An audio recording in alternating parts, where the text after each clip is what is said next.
Very, very important to have mental toughness. As you just said, life punches you in the mouth. Things come up.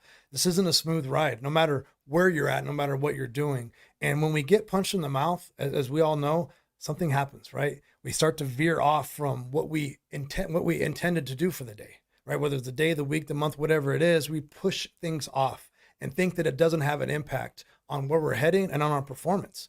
And as you start maturing in life and getting down in age, you start realizing there's an end at some point, right? Like time doesn't go forever. We are not superhuman.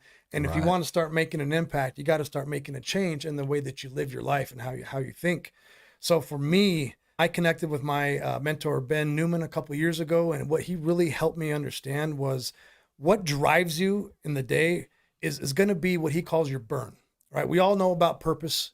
We all know about your why, but there's got to be something deeper that I believe in as well that drives that pushes that when life happens, when things come up. How are you going to persevere, as we just mentioned, when life hits you in the mouth? How are you going to continue to push through and do the things that you intended to do, right? We all think about our family. I think all of us talk about that, right? So for me, my why is my family. My why is my kids, right? My why is my mom, making sure they're taken care of.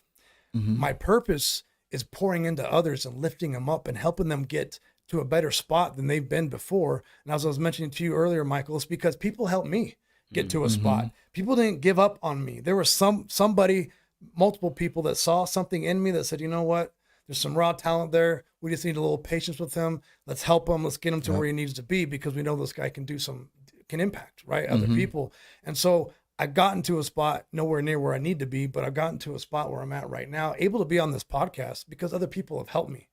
Me now turning it around, again, my purpose is to help other people, to lift them up, to pour into them, to help them believe in themselves and realize that it doesn't matter where you're born or what you were born into, right? Another saying is not the cards you're dealt, but how you deal with those cards, right? Earlier in life, I was of the mindset like, oh no, I grew up poor. This is just who I am. This is just the way that life is going to be for me because I didn't have those options in life, so to speak, right? All the lies that we listen to, right? They're lies, bro. And people eventually reach me and help me understand that that's a lie and that I am in control, right? Through God, I am in control of what I can do. So now that leads me to my burn, right? And my burn, I won't get too deep into it because it does get me a little emotional, but my burn, as I said, is what drives my why and my purpose when I don't feel like it, right? Okay. I show up to a standard. Again, thank you, shout out Ben Newman. I don't show up based on my feelings. If we let our feelings and our emotions dictate our performance and how we show up, we're never going to get to where we want to be, right? We set a standard and then we hold to it. And how we hold to it is reminders during the day, setting up your environment, right? For me, it's reminders in my computer, it's reminders on my phone. I have alarms that go off all through the day. And no matter when they go off, I stop what I'm doing, I look at it, and I reconnect to it, whether it's my I am statements, my purpose, my vision, whatever that is. And that helps me remember what's important and why I'm in this fight anyways, right? Regardless of what's happening.